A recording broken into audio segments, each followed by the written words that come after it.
Buenos días, que el Señor les bendiga. Por aquí Rebeca. Hoy nos toca hablar de Judas. Estamos hablando de los discípulos de Jesús. Y en el Nuevo Testamento encontramos varios hombres distintos llamados Judas. Y los otros podemos decir que estaban disgustados porque cada vez que les preguntaban ¿cómo te llamas?, debían marcar una diferencia. Yo soy Judas, pero no ese Judas, no eres Iscariote, soy el otro Judas. Así que estaba Judas Tadeo, que ya hemos hablado de él, que era también un discípulo de Jesús. Estaba Judas, el hermano de Jesús, que es el escritor de ese libro de Judas que está en el Nuevo Testamento. Antes del libro de Apocalipsis hay un libro cortito que se llama Judas.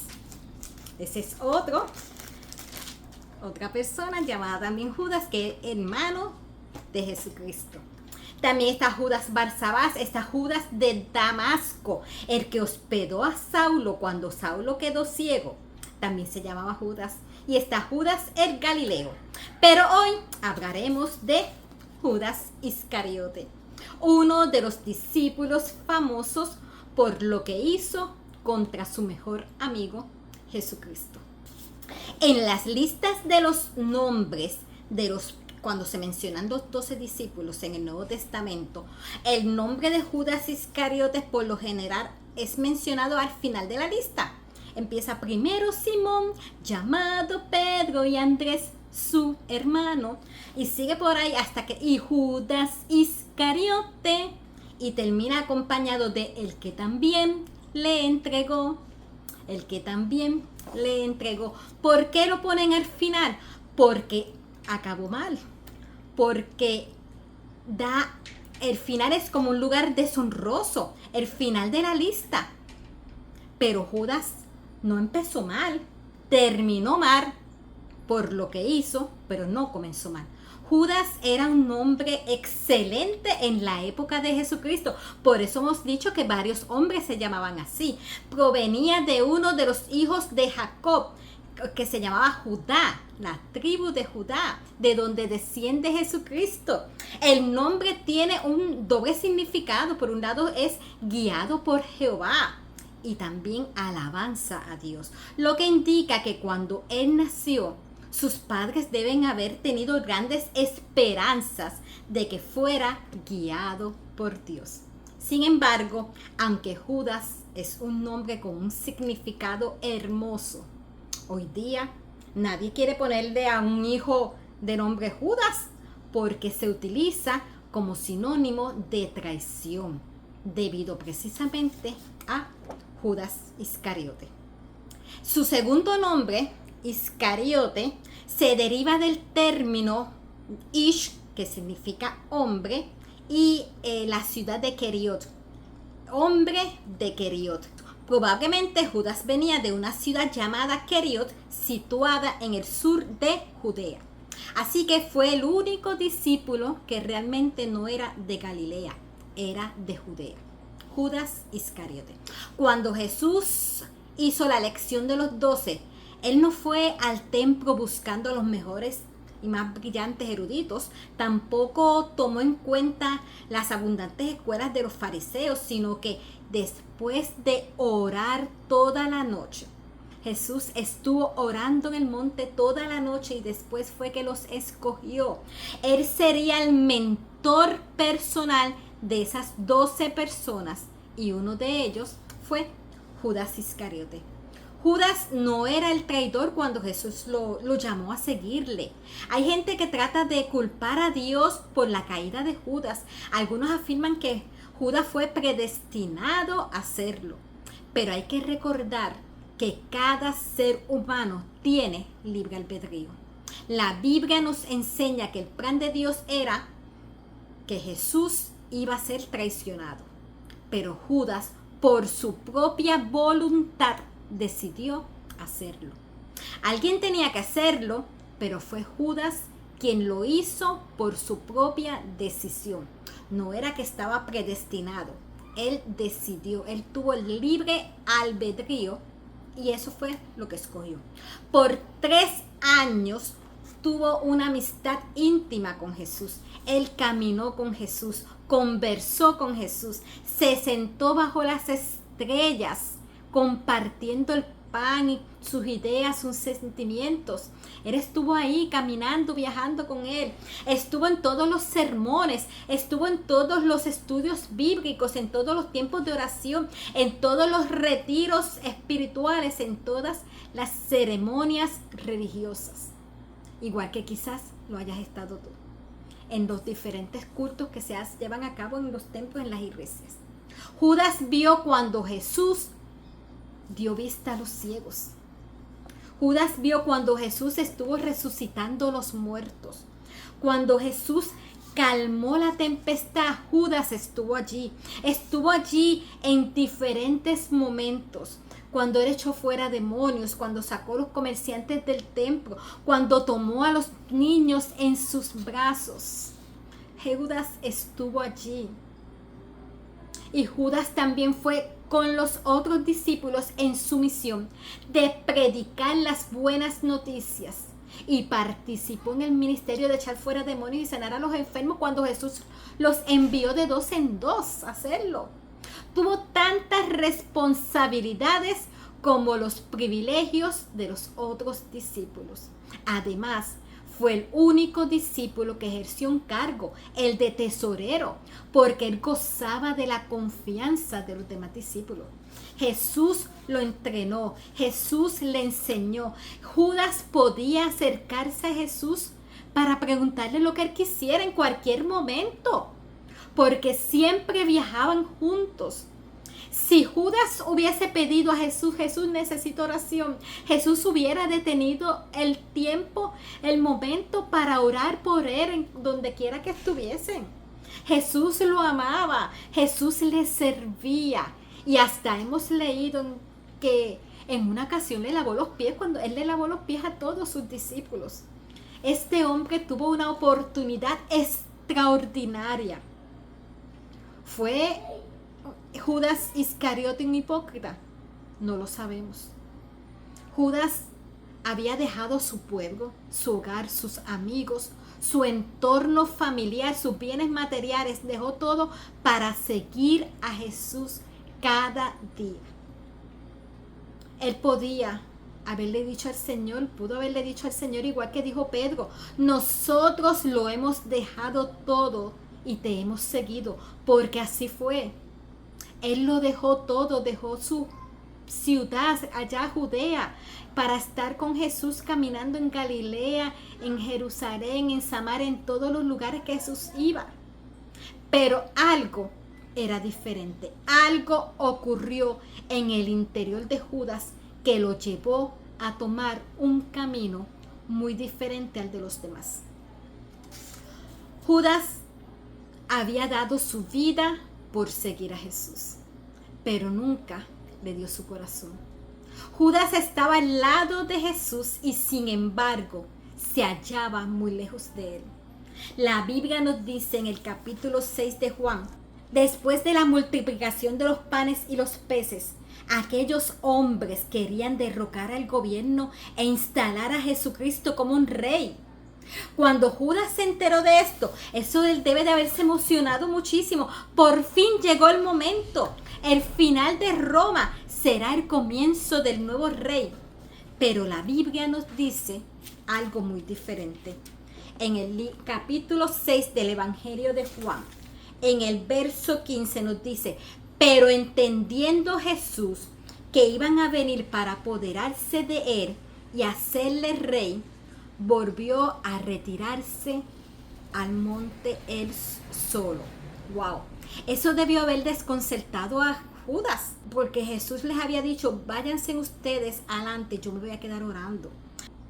Mientras caminaba hacia el mar de Galilea con los otros discípulos y se iban en la barca, tal como sus maestros les habían dicho, Judas debe de haber estado pensando: ¿por qué? ¿Por qué no aprovechó esta oportunidad? Luego, más adelante en el mismo capítulo, leemos que Jesús se volvió a los 12 y los llamó a decidir entre permanecer con él o marcharse con los demás. ¿queréis acaso iros también vosotros? Le dice Jesús. Y le respondió Simón Pedro, Señor, ¿a quién iremos? Tú tienes palabras de vida eterna.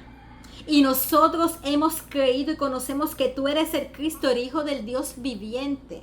Pedro habló de forma general. ¿A quién vamos a ir nosotros? Nosotros conocemos y nosotros hemos creído. Y Jesús les responde en el verso 70.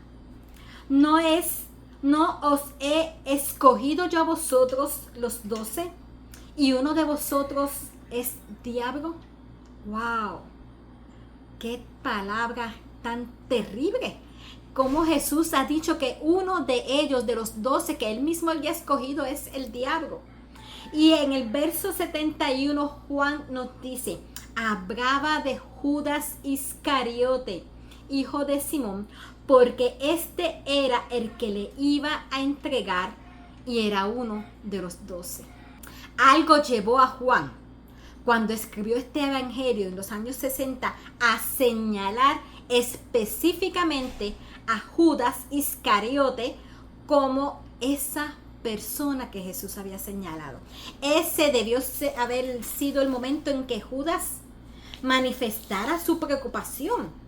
Jesús había creado una oportunidad ideal para que Judas dijera, Señor, ayúdame, yo soy esa persona. Pero ¿sabes qué? Se quedó callado. Mientras Pedro era el que hablaba por el grupo diciendo, nosotros hemos creído, ¿a quién vamos a ir?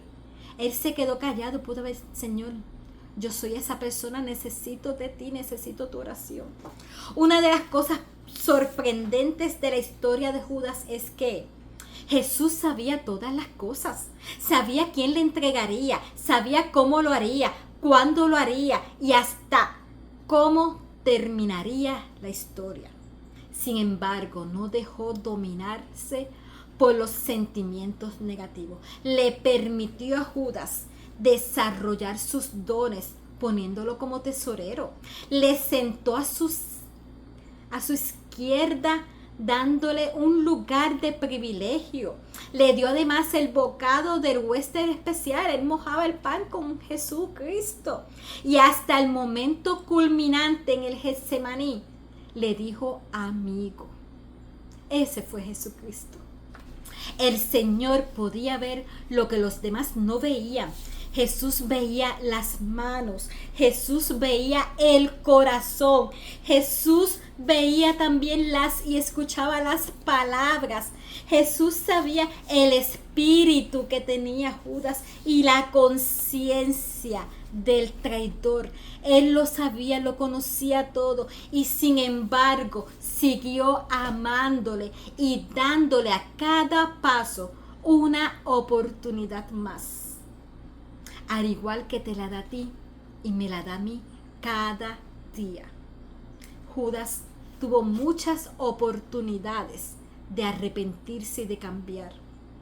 Incluso poco antes de la crucifixión, vemos que María, la hermana de Lázaro, derramó perfume muy costoso sobre Jesucristo.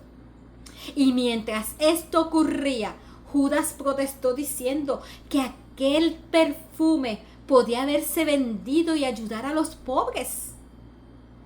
Pero Juan aclara que no lo hablaba por preocupación por los necesitados, sino porque amaba el dinero. Wow. En Juan capítulo 12 leemos en el verso 6 que dice, pero esto decía, no porque se cuidara de los pobres, sino porque era ladrón. Y teniendo la bolsa, como era tesorero, teniendo la bolsa de dinero, sustraía de lo que se echaba en ella. Wow.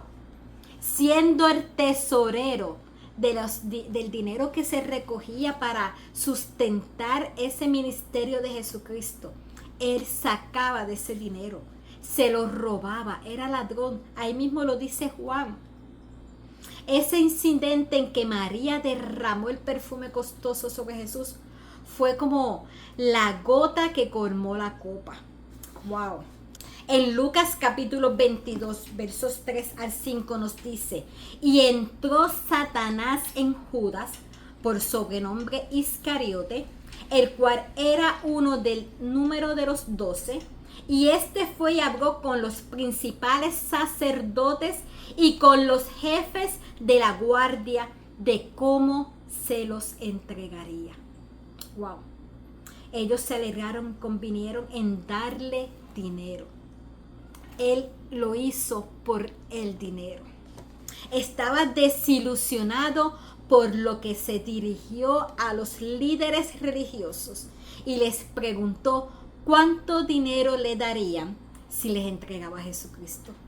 Y desde aquel mismo momento, Judas buscaba el momento adecuado para traicionar a Jesucristo. Wow. La Biblia predijo al menos 2 veces en el Antiguo Testamento los eventos en torno a la vida y la muerte de Jesucristo, comparado con Judas. En el Salmo 41:9, que fue escrito 1000 años antes del nacimiento de Jesús, dice: aún el hombre de mi paz, en quien yo confiaba, el que de mi pan comía, alzó contra mí el calcañar. Wow. Jesús cita este versículo en Juan capítulo 13, verso 18, estando con los discípulos. Los mira y les dice: esta profecía se cumplirá en uno de vosotros. En el aposento alto, Jesús volvió a advertir a Judas, pero Judas en aquel momento no pudo recibir ni el amor dado por Jesucristo, que le lavó los pies, ni la advertencia de su gran amigo. Ya había decidido, y por eso Jesús le dijo: ve a hacer pronto lo que tienes que hacer. Eso fue allí cuando estaban en la cena. En la cena Jesús le dice: mira, ve y haz lo que necesitas hacerlo. Hazlo pronto. Nadie sabía, pensaban que era algo que relacionado con lo que siempre estaba acostumbrado a hacer. Nadie sabía que era para la traición que iba a hacer. Wow. En el huerto del Getsemaní, Judas llegó acompañado de los soldados y autoridades religiosas. Había acordado una señal: identificaría a Jesús con nada más y nada menos que con un beso. Aquello que normalmente representaba la amistad, representaba respeto y afecto, fue utilizado como un instrumento de traición. Fue su último acto de hipocresía. Wow. Judas pudo haber recibido el perdón de Jesús como lo recibió Pedro. Pedro negó a Jesucristo, lo negó no 1 ni 2, 3 veces, pero se arrepintió. Jesús lo perdonó, pero Judas, aunque reconoció que había actuado mal, entregando sangre inocente, en lugar de buscar el perdón de Dios, cayó en la desesperación. Intentó devolver el dinero, pero los líderes religiosos lo que hicieron fue burlarse de él. Tiró el dinero en el templo y luego terminó con su vida aquí en la tierra. Lamentablemente terminó con su vida, pero no para la eternidad, porque hay una eternidad. La vida de Judas nos advierte que estar cerca de Jesús no es lo mismo que tener una relación verdadera con Él. Judas caminó con Jesús como uno de los 12 discípulos, escuchó sus enseñanzas, vio sus milagros, compartió la mesa, pero nunca permitió que Cristo gobernara completamente en su corazón. Su historia no fue escrita para que condenemos a Judas, fue escrita para que nos examinemos, para que examinemos nuestra propia vida. Es demasiado tarde para Judas, pero sabes, no es tarde para ti. Todavía estás a tiempo de arrepentirte. Todavía tú estás a tiempo de ir a donde Jesucristo y pedirle perdón. Todavía estás a tiempo de cambiar tu vida. Deja que Jesucristo transforme tu vida. Dios te bendiga. Nos vemos en un próximo video.